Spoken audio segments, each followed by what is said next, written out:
اچھا، ام المومنین سیدہ عائشہ رضی اللہ تعالی عنہا سے ایک روایت ہے، فوائد الفوائد شریف میں ہے، کہتے ہیں ایک دن حضور علیہ السلام کا دریائے رحمت جوش میں آ گیا، مجھے کہا عائشہ جو مانگنا ہے مانگ لو، جو مانگنا ہے مانگ لو۔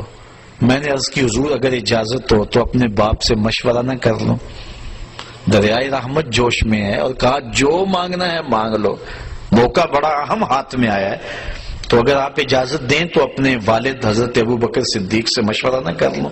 کہا جاؤ ان سے پوچھ لو۔ حاضر ہوئی دریائے رحمت جوش میں، محبوب نے فرمایا کہ عائشہ جو مانگنا ہے مانگ لو، مجھے بتایا جائے کہ میں حضور سے کیا مانگوں۔ فرمایا عائشہ حضور سے عرض کرنا کہ معراج کی قربت خاص میں اللہ نے آپ سے کوئی راز کی باتیں کی تھی، تو ان باتوں میں سے کوئی ایک بات بتا دیں۔ مانگا بھی تو علم مانگا اور کہا عائشہ سنو، میرے سے وعدہ کرو جو حضور بتائیں مجھے بھی آ کے بتانا۔ کہا ٹھیک۔ حاضر ہوئی، حضور نے فرمایا عائشہ مشورہ ہو گیا؟ جی حضور ہو گیا۔ کہا بتاؤ پھر کیا مانگتی ہو؟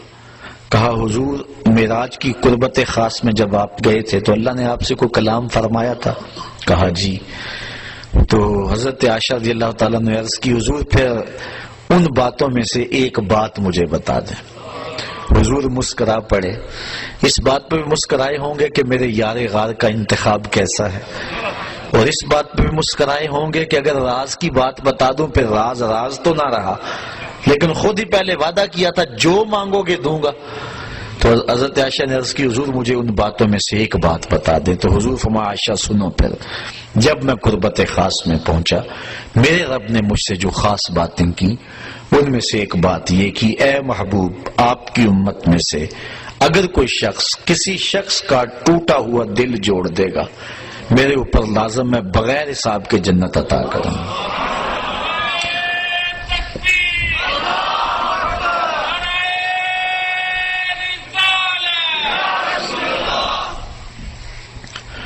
اللہ تعالیٰ پر ویسے کوئی شے لازم نہیں ہے، کوئی شے اللہ پہ فرض نہیں ہے، یہ ہمارے قائد کی کتاب میں لکھا ہے، شرح قائد میں، شرح مقاصد میں، خیالی سب کتابوں میں لکھا ہے کہ اللہ پر کوئی شے لازم نہیں ہے، کوئی فرض نہیں اللہ پر، لیکن از خود اپنے اوپر کوئی شے لازم کر لے تو یہ اس کا کرم ہے۔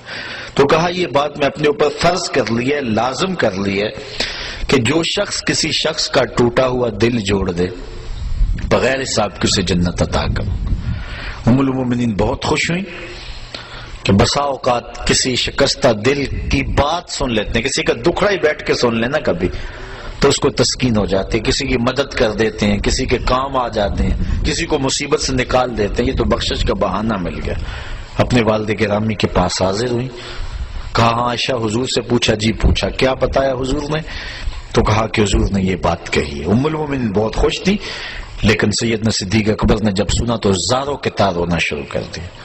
ابا جی یہ بات رونے والی تو نہیں، بسا اوقات دکھیوں کے ہم کام آ جاتے ہیں، پریشان حالوں کی دل کی جو ہے وہ شکستگی دور کر دیتے ہیں، یہ تو بخشش کا بہانہ ہاتھ آ گیا۔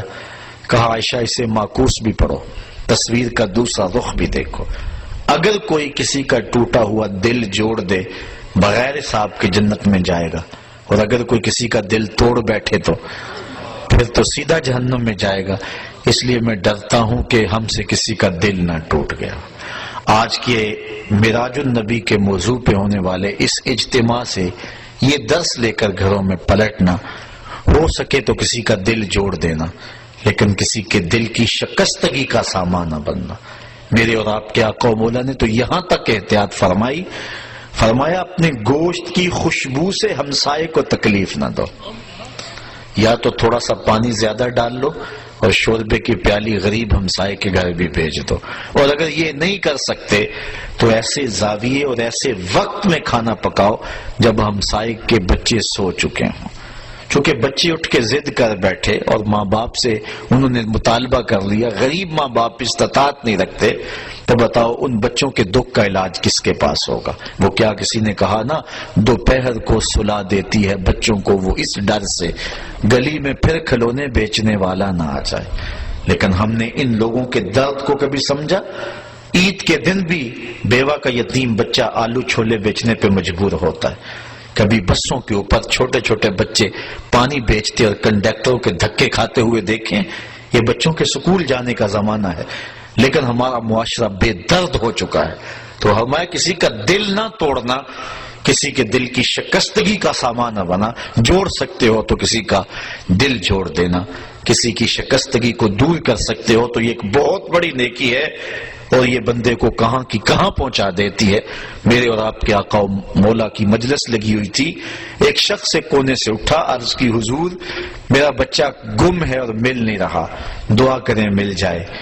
قبل اس سے کہ حضور دعا کے لیے ہاتھ اٹھاتے، مجلس کے دوسرے کونے میں ایک شخص بیٹھا تھا. عرض کی حضور میں ابھی فلاں باغ کے قریب سے گزر کے آیا ہوں، میں نے بچوں کے ساتھ اس کے بیٹے کو کھیلتے ہوئے دیکھا ہے.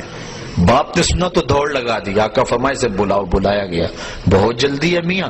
جی حضور آپ جانتے ہیں باپ کے جذبات کیا ہوتے ہیں. بچے کی ماں الگ تڑپ رہی ہے، ممتا کی ماری ہوئی ماں کو بھی قرار دینا چاہتا ہوں، اور بچے کو دیکھ کے خود بھی آنکھوں کی تسکین کا سامان کرنا چاہتا ہوں. فرمایا ضرور جاؤ، تمہیں روکتا نہیں، لیکن ایک بات میری یاد رکھنا، جب باغ کے کنارے جاؤ بچوں کو کھیلتا ہوا دیکھو، اپنے بچے کو بھی پالو تو بچے کو بیٹا کہہ کے آواز نہ دینا، نام لے کے پکارنا. حرض کی بیٹا کہہ کے پکاروں تو حرج بھی کیا ہے، آخر میرا بیٹا ہی تو ہے. فرمایا تم بچھڑے ہوئے ہو اور تمہارے لہجے میں بلا کا پیار ہوگا، اور تم نہیں جانتے کہ ان کھیلنے والے بچوں میں ہو سکتا ہے کوئی یتیم بچہ بھی کھیل رہا ہو. اور جب تم اپنے بچے کو بیٹا کہہ کے پکارو گے اس کا دل چھدے گا، کلیجہ زخمی ہوگا. آج میرا باپ ہوتا تو مجھے بھی بیٹا کہہ کے پکارتا. یہ اسلام کا مزاج ہے. بیوہ کے سامنے اپنی بیوی سے پیار نہ کرو، غریب کے سامنے اپنی دولت کی نمائش نہ کرو، اور لوگوں کے لیے دل شکستگی کے سامان نہ کرو، لوگوں کے دل جوڑنے کی کوشش کرو.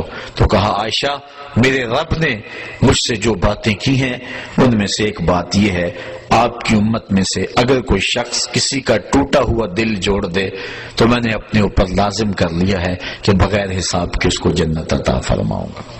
اللہ تعالی ہمیں اس معراج کی برکتیں اور حضور علیہ الصلوۃ والسلام کے سفر کا نور نصیب فرمائے.